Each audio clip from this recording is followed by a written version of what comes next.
Dacă ăsta e canalul. Pe salse așa frumoasă. Da, apă e ca niciodată.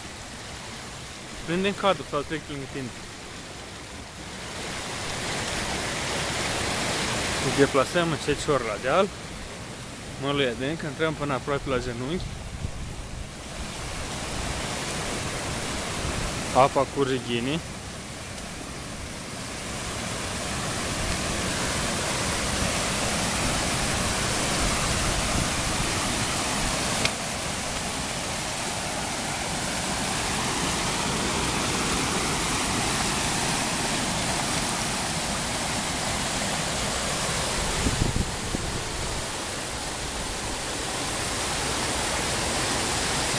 Asta примерно творится здесь.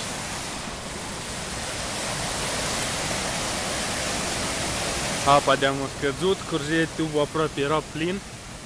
Am iei numai pe jumătate, dar mai puțin de jumătate de-am. Dar mai nu știu de margine și de deasupra când curge. Pământul e crăpat. Drumul cuvit.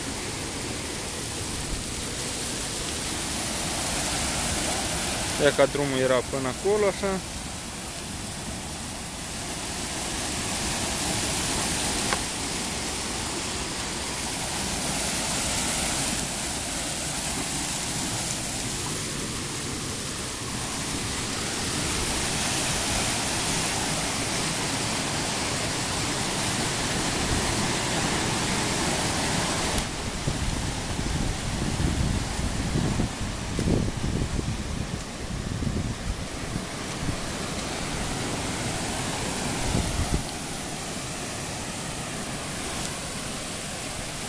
Deam îți prinde a vedea gardul și pe la mijlocul iazului. Dacă nu mă duceam după fotoaparat, nu se vedea.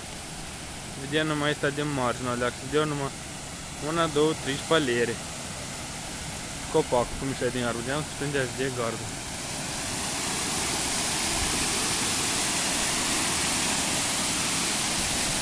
Ia că aveam cascadă în Răzăi, nu cred la Caharna.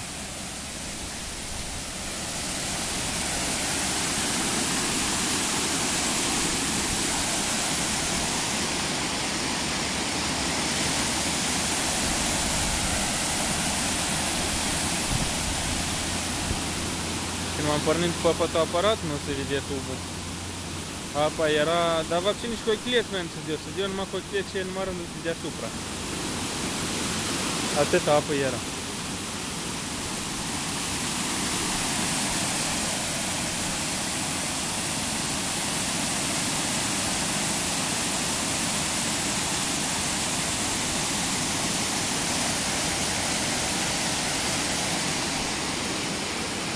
Apa s-a ridicat până la poartă, apa era în poartă. Apa era din canal, ca cum curge. Era așa din alt, cu ajuns în poartă, în ograda lui Baba Maria. De aici au buctuit un sprinter. Pe pohodul ce așa-l văzut în video. Mai înainte.